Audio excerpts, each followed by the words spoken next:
నీకు అదే చెప్పానక్క. ఈ చైర్లో వద్దు, ఆ పక్కన చైర్లో కూర్చొని తిని పెద్దమ్మా అంటే నా మాట వినలేదు.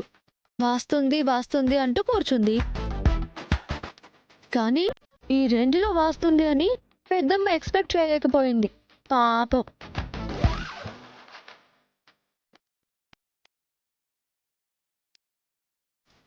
అదిగో బ్రేక్ఫాస్ట్ చేయడానికి అత్తయ్య గారు కూడా వస్తున్నారు. టైం అయింది కదా. పెద్దమ్మకి ఆయింట్మెంట్ అప్లై చేయక్క, లేదంటే కమింగ్ సూన్ వీల్ చైర్ కొనాల్సి వస్తుంది. అసలే షుగర్ పేషెంట్ కదా. అబ్బా ఏంటి? అమ్మా నా నడువు. ఇంక చాలు, పద. అబ్బా అమ్మా. జ్యోతి, అమ్మా. అక్కడ నెయ్యి పడ్డట్టుంది, క్లీన్ చెయ్యి. అలాగే అమ్మా. బ్రేక్ఫాస్ట్ చేద్దాం, కూర్చో.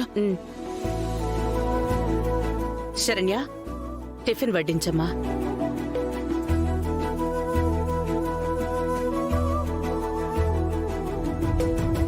శరణ్య, ఈరోజు టిఫిన్ ని స్పెషల్ గా నువ్వే ప్రిపేర్ చేసినట్టున్నావు.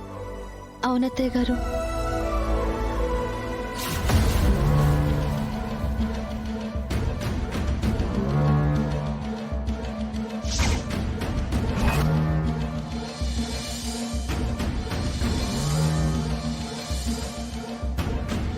దానికేదో ఫుడ్ పాయిజనింగ్ అయింది.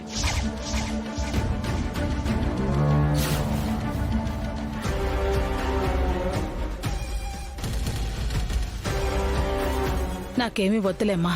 అక్క, ఏమైంది? ఎందుకో ఆకలిగా అనిపించడం లేదా ఆనంద, అజీర్తిగా అనిపిస్తోంది. నువ్వు తిను.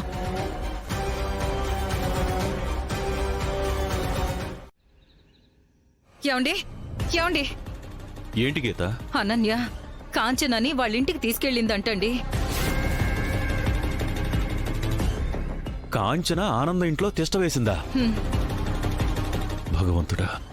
ఇందాకే శరణ్య చెప్పిందండి. ఈ మాట వినగానే నా గుండెల్లో రాయి పడ్డట్టయింది. ఇప్పుడిప్పుడే శరణ్య జీవితం కుదురుకునే అవకాశాలు కనిపిస్తున్నాయి.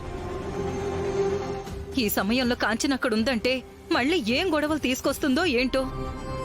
గీత, అనన్య కావాలనే కాంచన్నే ఆ ఇంటికి తీసుకెళ్ళిందని నాకు అనిపిస్తుంది. అక్కడ వాళ్ళిద్దరూ కలిశారంటే ఆ కుటుంబంలో చాలా సమస్యలు వస్తాయి. ఏమండి, నాకు చాలా భయంగా ఉందండి. కాంచన అక్కడ ఉండకూడదండి. ఇప్పటి వరకు శరణ్యకు అనన్య మూలంగా వచ్చిన కష్టాలు చాలు. మళ్ళీ ఇప్పుడు ఈ కాంచన ఏ కష్టాలకు కారణం అవుతుందోనండి. గీత, నువ్వు టెన్షన్ పడకు. కాంచనని ఆ ఇంట్లో ఉండనివ్వను. బయటికి పంపించే ఏర్పాటు చేస్తాను.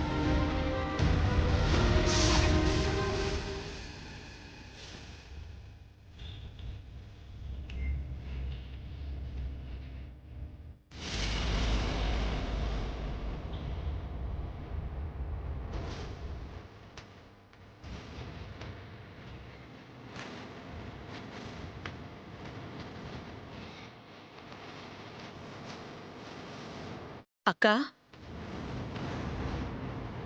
ఆనంద, ఏంటి? ఏమైనా జరిగిందా అక్క?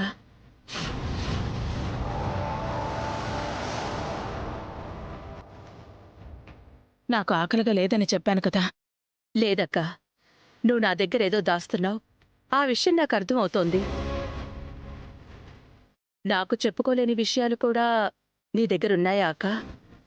అలా అని కాదు ఆనంద. అక్క, ఆకలి లేదు అని నువ్వు మరోసారి నాతో చెప్పొద్దు.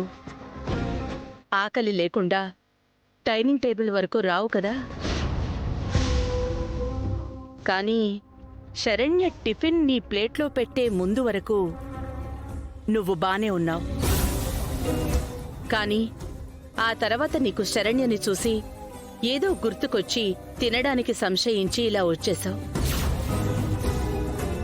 ఎందుకక్క? ఏ కారణం లేకుండా నువ్వెందుకలా చేశావు? ఆ కారణమేంటో చెప్పక్క.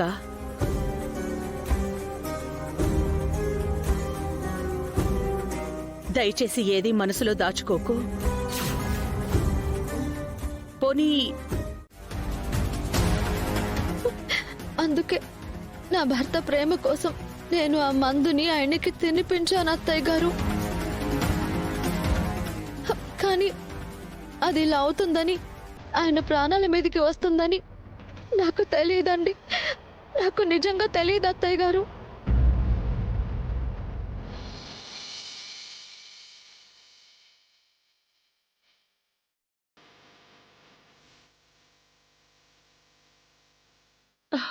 ఓసి పిచ్చిదానా, మరీ ఇంత అమాయకంగా ఉన్నావేంటమ్మా?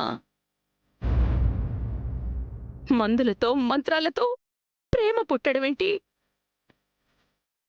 చదువుకున్నావు కదా, ఇంత మూర్ఖంగా ఎలా ఆలోచించావు శరణ్య?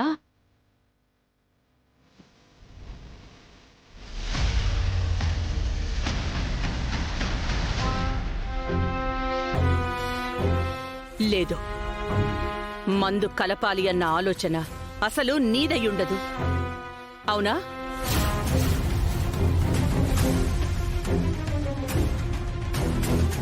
నీకెవరు చెప్పారు? మందు పెడితే దర్శన్ నీకు దగ్గరవుతాడని నీకు చెప్పింది ఎవరు శరణ్య? మాట్లాడవే, మాట్లాడు!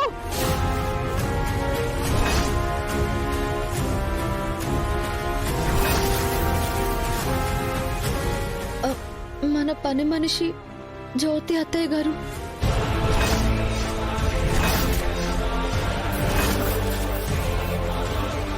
పని మనిషా?